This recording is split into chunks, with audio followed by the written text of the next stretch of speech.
Okay, so I'm going to use the music from the Slow Soulful Blues lesson. This is Frank's Blues. I'm going to be using this for this learning songs and memorization lesson. Okay, so if you haven't gotten that music, please download that music.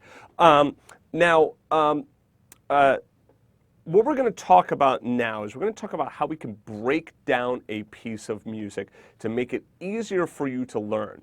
So we're really talking about how to learn songs and memorize them, but of course we first have to learn the song. So let's talk about my process for how I break down a piece of music. Now, this is good because I have not played this song since this was written in 2010, this song. I haven't played it since then. So it's been almost 40 years since I've played this song, all right? So for me, it's almost like reading this song from scratch again. Now, what I'm going to do is, the first thing I do is I take a look at the song, and I see, actually I have a little bit of a mistake in this piece of music, but we take a look and we find out what's the clef, what's the key signature, and what's the time signature. So I got to add in a time signature here because it should have a 4/4 in there. It's because it was from a larger piece of music and the 4/4 was earlier and it didn't carry over. So I'll take care of that. So anyway, it should say 4/4 in here. So, and I know that 2 flats tells me that I'm in the key of B flat. And the first thing I would suggest that you do is always just practice that major scale. So I'm just practicing this B flat major scale, just to get my hands comfortable with the key. I might also do it hands together. And I have other lessons that talk about scales and whatnot, so I'm not going to deal with that right now. So practice that B flat major scale. Now, I'm going to take a look at the very first note. It's like I look at it, it's like, oh man, there's a lot of ledger lines there, right? So I got to figure out what is that note. I remember where C is, I skip down to A, so it's going to start on F. Okay? And then it's like, okay, gee, now what fingering am I going to use here? Now I'm going to talk about fingering later on in this lesson. This is a perfect example of like, hey, the guy who wrote this song didn't put the fingering in. That guy happens to be me. Why didn't I put the fingering in? Well, I'm going to tell you why. Because a lot of times you're not going to see fingering written in songs, okay? And I've had students get upset at me like, why don't you put in the fingering? Here's the reason. You have to learn how to start coming up with your own fingering and not be shy about writing in your own fingering, okay? Because one, you might not have fingering in a song, especially if you're reading from a lead sheet. I guarantee it. Pick up a fake book, you'll notice that there's no fingering in there. Two, the fingering that's written in might not work for you, all right? And then three, most important, if you're just reading the fingering, that's one more thing you need to memorize. Whereas if you look at this and you kind of scan ahead and you're like, oh, no, okay, I can see that phrase and I know I should start with my thumb here rather than crossing underneath, okay? All right, so anyway, so I take a look at this phrase, I know it starts on the F, I know it's ba, trip, ba, let, D, ba, okay?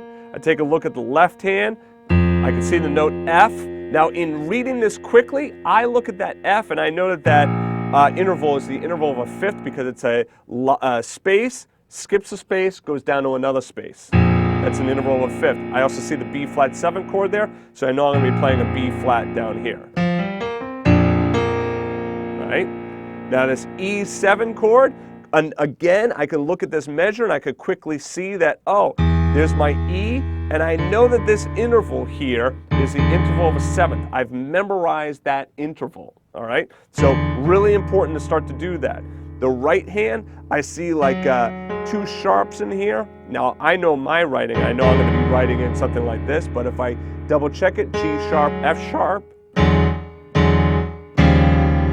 Okay? All right, so now, again, I want to learn this piece, so I want to break this down into chunks. That right there might be enough of a chunk, and I just try and get that phrase, that 1-2 measures there.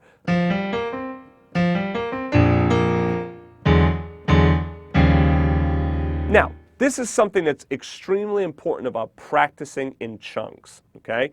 And again, a chunk is just a measure 2 measures, it's whatever, however much you want. If you take a look at it like a cake, you're just cutting off a slice, a piece, a chunk. You're just having a piece of that. So I'm just taking a piece out of this song to practice. Now what's extremely important is that notice that I went to the first beat, or first note, first beat of the next measure. So I don't stop at the end of a measure. I go to the very first beat of the next measure. Why is that important? The reason that that's extremely important is usually you have a resolution in the next measure. When you stop at the end of a measure, you're not getting the full resolution, so you're not kind of following through. It's kind of like, imagine running a race and stopping just before you get to the finish line, okay? And saying, oh, well, you know, I just wanted to practice running that distance.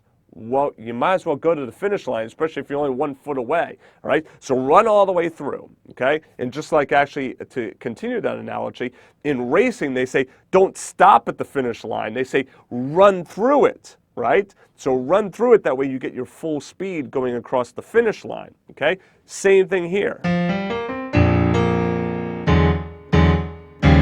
Okay, so now that I got that, now I can continue on. And it's like, wow, I see a lot of notes here in the right hand, so what I'm going to do is I'm just going to focus on the right hand, just going to get that rhythm down. Triplet, trip. So it's D, ba, triplet, triplet, triplet, all right? And I got to get, actually, I'm sorry, I've been playing this thing.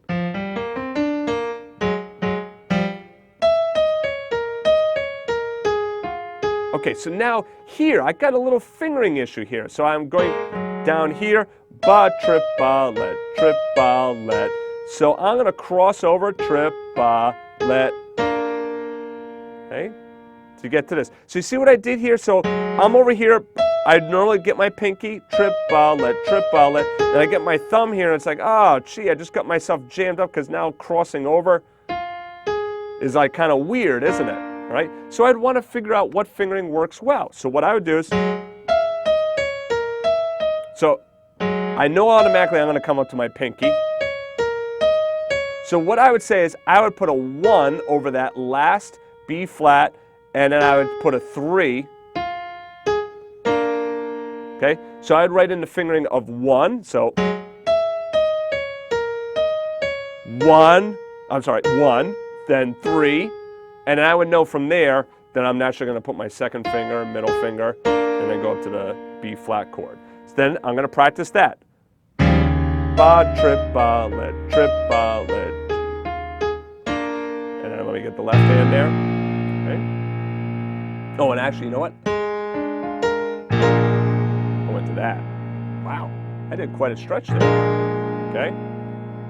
Right? I can imagine that must be a stretch for some people. You can also go down to that, do that instead if you want. Anyway, so now I would go back, and now that I have this first chunk, and now I have the second chunk, so again, the second chunk is ba, triplet, triplet.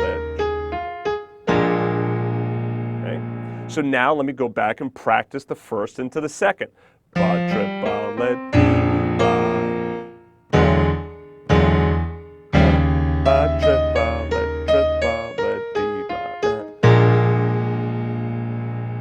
and I will take it chunk at a time.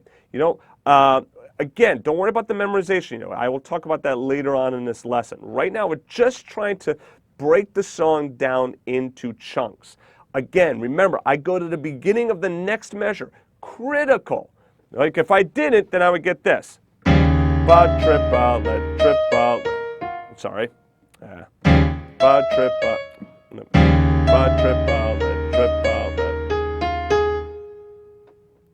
You know, I get to the end and it's like, well, okay, so now what's next? All right, so at least here I get that resolution. So it's really important to get to that resolution. Now, how many chunks of music should you do in a day, or how long should the chunk be? Usually, if it's a difficult piece, you know, something like this, you know, pretty challenging, I would say maybe 1 to 2 measures is a good chunk, okay? So how many of those should you do in a day? It really depends on how much time that you have, but I would give yourself 5 to 10 minutes to really practice each one of those chunks. So if I only had like 15, 20 minutes to practice, then I would probably just stay on this first line of music, okay? I would just do the first line of music. Now, if you're having difficulty playing from memory, if you're having difficulty memorizing songs, if you're having difficulty being able to like really get back to the song, then that's a good indicator that you might need to break down into these chunks again. Because sometimes what happens is we think that we know it, but we only have the muscle memory, okay? And I'm going to talk about muscle memory a little bit later. But if we only have muscle memory, we don't really have theory memory, okay? Now, I'll talk about theory memory actually in another unit as well, because I don't want to get bogged down with that right now, okay? So for right now, what I want you to focus on is just trying to take whatever song you're working on. You could take this one, take whatever song, and just practice it in chunks, okay?